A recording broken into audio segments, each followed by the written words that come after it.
कथा जब होवे तो व्यासपीठ लगावे, व्यास मंच लगावे, पूरी पीठों की रचना करे, वर्णम पंच विप्राणाम, 5-7 ब्राह्मणों का वर्ण करे, है ना, 3 इधर और ऐसे 7-8 ब्राह्मणों का वर्ण, 5 तो कम से कम होना चाहिए।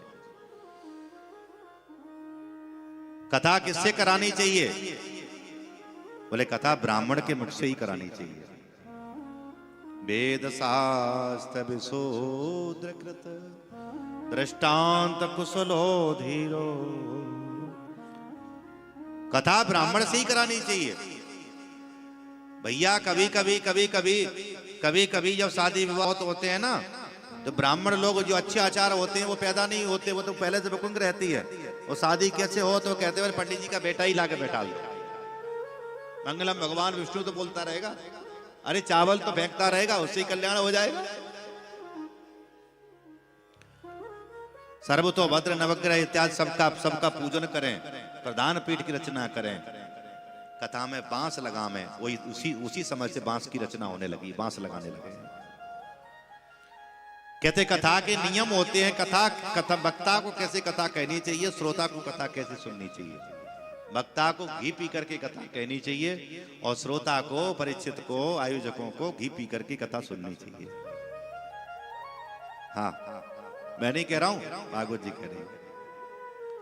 संभव है नहीं तो बोले दोनों टाइम फलार करके कथा सुनो, वक्ता भी कथा फलार करके सुने और आयोजक भी फलार करके कथा सुने।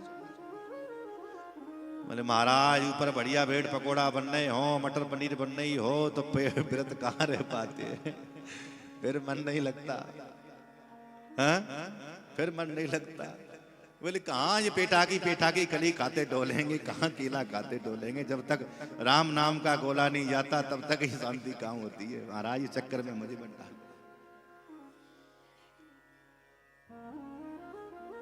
कहते हैं भोजन भी करो तो हल्का भोजन करो। क्यों? ज्यादा भोजन करके आएंगे तो कथा में आलस्य आएगा ना, नींद आएगी, कोई ऐसे सोएगा, कोई ऐसे सोएगा। इसलिए 4 रोटी खाते हो तो 3 खा के आओ, 3 खाते हो तो 2 खा के आओ। भोजनम तो वरम मन्ये कथा श्रवण कारकम, नोपवासो वर प्रोक्त, कथा विघ्न करो यदि। क्योंकि हल्का थोड़ा सा भोजन करके आएंगे। भागवत जी कहते हैं एक बार नहीं, बोले आप कोई व्रत मत रखो, हाँ व्रत इस बात का रखो कि मैं कथा सुनना हूं, इस बात का व्रत है।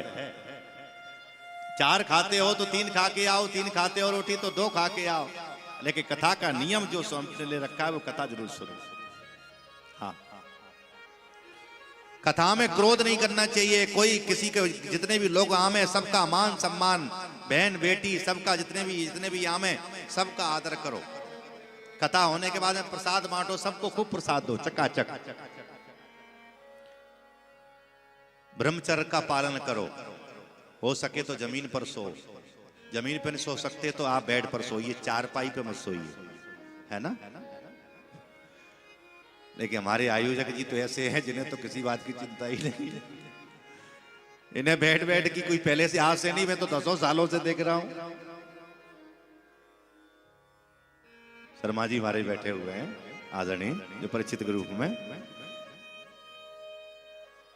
भगवान की बड़ी कृपा है कि लोग बेड पर सोते हैं, नींद उड़ के तब भी कहते हैं नींद नहीं आते। आपको मैंने देखा है बस लेटे और 2 मिनट में घर्राटे चालू, इससे बड़ी कृपा क्या होगी। लोग कहते हैं मतलब महाराज मैं नई जगह जाता हूं मुझे नींद नहीं आती, लेकिन हमने कभी नहीं सुना कि मुझे महाराज नींद नहीं आती। चाहे गांव भेज दो, चाहे वृंदावन भेज दो, कहीं भी अकेले में भी जब आते हैं तो मैं कहता हूं बोले महाराज ऊपर कमरा है, थोड़ा यहीं गद्दा लगा लेते हैं। तो वो तो वैसे ही ब्रह्मचारी हैं जो आज से नहीं 10 सालों से जमीन पर सोते आ रहे हैं, कभी कभी बेड पर सो लेते हैं।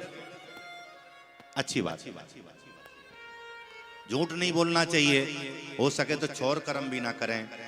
हाँ ऐसा भी नियम है, दाढ़ी सेविंग इत्यादि ना करें, ब्रह्मचर्य का पालन करें, गुस्सा ना करें। विवाहे यादरसम वित्तम तादरसम परकल्पये, एक चीज बताएं, कन्या के विवाह, बेटा का विवाह होता है तो 24 घंटे में वो सारे धूमधाम से बैंड बज जाता है। मैं आपको बता दूं, अभी कुलदीप भैया, कुलदीप हमारे बेटा की शादी थी ना, तो बैंड वाले जो थे वो हमारे सामने हिसाब हो रहा था, तो पाठक जी बोले इनका हिसाब कर देते हैं। बोले हाँ महाराज। बोले बोले ठीक है, आपका तो बैंड बज गया। मैंने कहा भैया आपका तो बैंड बज गया। बोले महाराज हमारा बैंड तो बजता ही रहता है। कहने का मतलब 24 घंटे में लड़का की शादी हो, लड़की की शादी हो, 24 घंटे में उत्सव मनाते हैं, लाखों रुपए खर्च कर देते हैं, दुनिया भर की व्यवस्थाएं कर देते हैं। और ये कथा देखिए, ये 7 दिन की होती है। कितने दिन की? 7 दिन की। कभी कोई उत्सव है, अब चौथे दिन नंदोत्सव है। नंदोत्सव जब आवे चौथे दिन, नंद के आनंद भय जय कन्हैया लाल की, खूब धूमधाम से नंदोत्सव मना। उत्सवों को खूब धूमधाम से मनाना चाहिए। गिरिराज पूजना आवे तो खूब 56 भोग लगा करके, वो भोग लगा करके, मैं तो गोवर्धन को जाऊं मेरे वीर, नाय माने मेरे मनु। और रुक्मिणी मंगल आवे, रुक्मिणी मंगल भगवान कृष्ण की शादी माता रुक्मिणी के साथ, राम रूप भवे सीता रुक्मिणी कृष्ण जन्मनी। खूब रुक्मिणी मंगल में खूब जितना यथाशक्ति यथाभक्ति खूब दान दहेज दे करके खूब खर्च करें।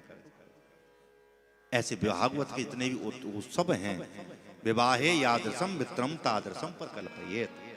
उत्सवों को भैया खूब धूमधाम से मनाना चाहिए। हाँ, 7वें दिन जब कथा पूरी हो जाए तो भागवत जी कहती हैं कि सोने के सिंहासन पर भागवत को रख करके भक्ता को दान कर देनी चाहिए। सोने का सिंहासन, चांदी का सिंहासन, कुछ ना हो तो पीला कपड़ा डाल करके, लाल कपड़ा डाल करके ही आप भागवत को, भक्ता को दान करते हैं।